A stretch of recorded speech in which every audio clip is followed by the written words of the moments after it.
दिखा दिए गांव। ये देखें जी गांव, इंग्लैंड के गांव, यूके के गांव, ग्रोस बरतानिया के गांव भी ना रखे ने इन्होंने बदमाशा ने। स्कूल है, प्राइमरी स्कूल लिखा हुआ प्राइमरी स्कूल लिखा पीछे पीछे बोर्ड ते। आहो ते प्राइमरी इंग्लिश दा लफ्ज है ना, स्कूल भी इंग्लिश दा लफ्ज है। चर्च किड्डे किड्डे बनाए ने इन्होंने जंगलों दे विच। नमाज़ां पढ़दे नहींगे, नमाज़ां पढ़दे नहीं, चर्च बना ले।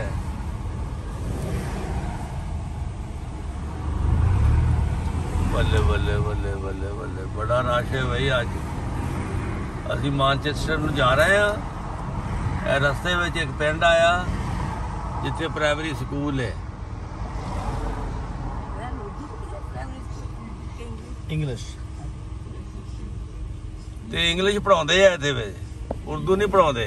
अच्छा, हैरानगी दी वेखियो, छोटे छोटे बच्चे इंग्लिश बोलदे ने। इंग्लिश आउंदी है, छोटे छोटे बच्चे नहीं आवांगे, छोटे छोटे बच्चों ने इंग्लिश बोलदे। दसो तुसीं, ਅਸੀਂ ਬੀਜੀ ਕਰ ਲਈਏ ਸਾਨੂੰ ਤਾਂ ਨਹੀਂ ਆਉਂਦੀ।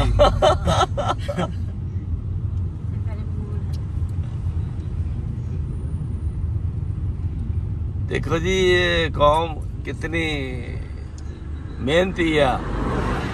सरसब्ज मुल्क नूं कीता होया इन्होंने, दरख्त ला के सज्जे भी ते खब्बे भी, दरख्त ही दरख्त, सब्जा ही सब्जा।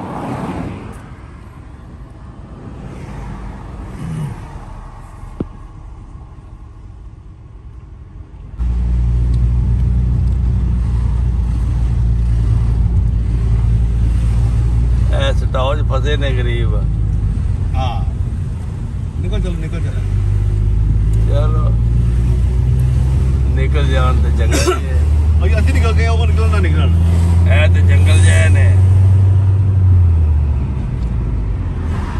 कितना बना बनाया इथे देखो, जंगल ते दरख्त ते। ये दसो कि ਅਸੀਂ मैनचेस्टर जा रहे हैं। छोटियां सड़कां, ये मानचेस्टर वाला सी रुख किया आ।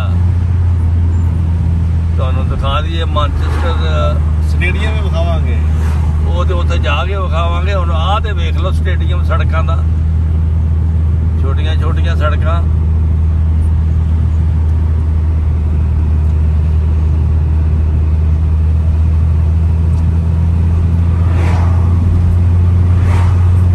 है जी इंग्लैंड दे नज़ारे ने।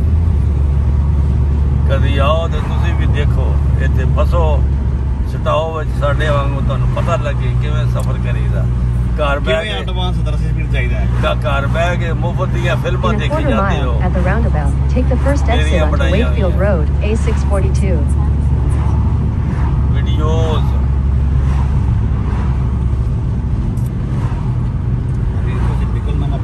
देखो। इत्थे हुण क्रॉसिंग आ रही है ते सानू मुसीबत पई है भी असीं खब्बे जाना। वो सज्जा भुल गया सानू इत्थे आके।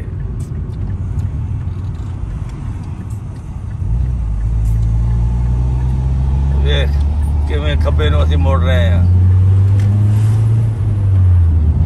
कीप टू द लेफ्ट भुल गया।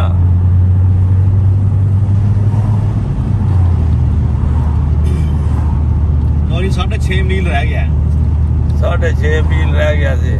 ये बड़ी औखे मुकने आ साडे। ये मील मुकदे नहीं, किलोमीटर जल्दी मुक जाते हैं। आहो, मील नहीं मुकते। ये धोखा दिता है सानू इन्हां ने, चंगा भला धोखा दिता है। आ कैमरा पिछे पैंदा है, कैमरा लाओ जी। देखो सीन हुण इंग्लैंड के नज़ारे देखो, इंग्लैंड दे। ये मानचेस्टर नूं जांदे होए आए नज़ारे ने। तुहानू मैं सिर्फ सैर करा रहा घर बैठिया नूं। तुसीं बिस्तरे च बह के भी देख सकते हो मानचेस्टर।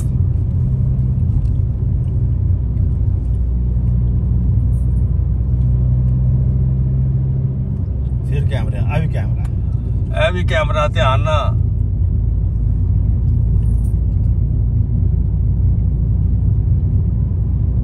देखो ਸਕਾਊਟ ਕੈਂਪ ਇਹਨਾਂ ਦੇ ਪਿੰਡ ਨੇ, ਪਿੰਡ ਇਹਨਾਂ ਦੇ ਸਰਸਬਜ਼ ਪਿੰਡ। ਬੜੀ ਸਲੋ ਸਪੀਡ ਆ 20 ਮੀਲ ਫੀ ਘੰਟਾ। ਪੈਟਰੋਲ ਪੰਪ ਵੀ ਸੜਕਾਂ ਤੇ ਇਹਨਾਂ ਲਾਏ ਨੇ। ਸੜਕਾਂ ਤੇ ਲਾਣੇ ਤੇ ਹੋਰ ਪਿਆਲੀ ਨਹੀਂ ਲਾਣੇ ਨੇ ਉਹਨਾਂ ਨੇ। ਚਲੋ ਕਿਸੇ ਨੂੰ ਪੈਟਰੋਲ ਦੀ ਲੋੜ ਪੈ ਜਾਂਦੀ ਹੈ। ਬਹੁਤੀਆਂ ਇੱਥੇ ਇਲੈਕਟ੍ਰਿਕ ਹੋ ਗਈਆਂ ਗੱਡੀਆਂ ਹੁਣ। ਪੈਟਰੋਲ ਵਾਕਈ ਉਹ ਸਹੀ ਕਹਿੰਦਾ ਸੀ, ਬੜੇ ਕੈਮਰੇ ਨੇ ਭਾਈ, ਕਮਾਲ ਹੋ ਗਈ। ਬਹੁਤ ਕੈਮਰੇ, 4-4 5-5 ਕੈਮਰੇ ਨੇ ਇੱਕ ਪਿੰਡ ਵਿੱਚ। ਬਿਲਕੁਲ ਏਦਾਂ ਹੀ ਹੈ। ਅੱਛਾ, ਇਹ ਜ਼ਿਮੀਂਦਾਰਾ ਵੀ ਇੱਥੇ ਬੜਾ ਜੀ। ਇਹ ਸਾਰਾ ਜ਼ਿਮੀਂਦਾਰਾ ਹੀ ਸੱਜੇ ਖੱਬੇ। ਹਾਂ, ਇਹਨਾਂ ਦੇ ਲੰਬੜਦਾਰ ਵੀ ਹੋਣਗੇ ਜਿਵੇਂ ਸਾਡੇ ਬਣਾਏ ਨੇ। ਆਹੋ, ਤੇ ਹੋਰ ਕੀ। ਸਾਡੇ ਤੇ ਭੁੱਖੇ ਲੰਬੜਦਾਰ ਹੁੰਦੇ ਨੇ, ਇਹ ਤਾਂ ਡਾਢੇ ਹੋਣਗੇ। ਸਾਡੇ ਤੇ ਇੱਕ ਹੋਰ ਕੈਮਰਾ ਆ ਗਿਆ ਜੀ, ਉਹ ਵੇਖੋ। ਆਹੋ ਆਹੋ, ਬੜੀਆਂ ਬੜੀਆਂ ਜ਼ਮੀਨਾਂ ਤੇ ਫਸਲਾਂ ਦੇਖੋ। ਨਹਿਰਾਂ ਨੂਰਾਂ ਕੋਈ ਨਹੀਂ ਇੱਥੇ, ਫਸਲਾਂ ਬੜੀਆਂ ਇਹਨਾਂ ਦੀਆਂ। ਪਰ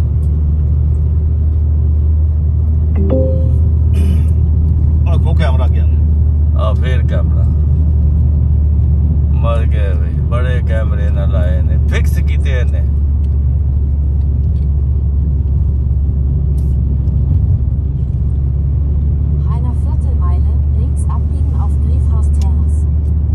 ਕੀ ਲੈਣਾ ਸਾਹਿਬ, ਤੇ ਖਰਾਬ ਹੋ ਗਿਆ ਰਾਹ 'ਚ। ਜਰਮਨ ਤੋਂ ਲੈ ਕੇ ਰੱਖਿਆ ਸੀ। ਲਓ ਜੀ, ਇਹ ਲਿਟਲ ਵੀ ਹੈ ਇਹਦੇ 'ਚ। ਇਹ ਮਾਂਚੈਸਟਰ ਦਾ ਸ਼ਹਿਰ ਸਮਝ ਲਓ। ਐਲਡੀ ਲਿਟਲ ਇਹ ਮੇਨ ਸੜਕ ਵਿੱਚੋਂ ਦੀ ਜਾ ਰਹੀ ਹੈ। इर्द गिर्द देखो बड़ी बड़िया बिल्डिंगा, शीशे लगे ने और कोठियां ते निकलियां हुई धुआं निकलने वालियां।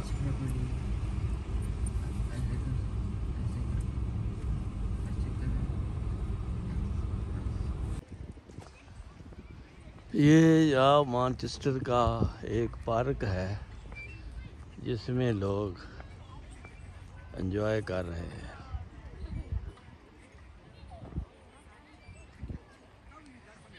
ये झूले, ये पींगे, ये मैनचेस्टर का ये ग्राउंडें, वो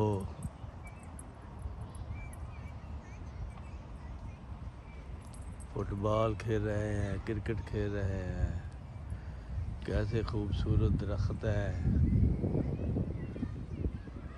ये पानी है, इसमें बतख है, कबूतर है। ओह ज़बरदस्त। ये देखो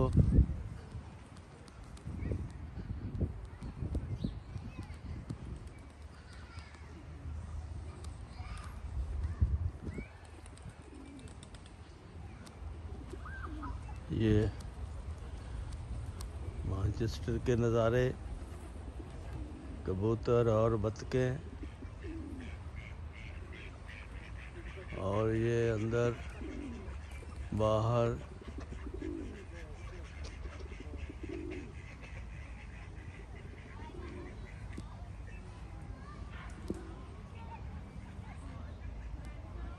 लोग एंजॉय कर रहे हैं, बैठे हैं।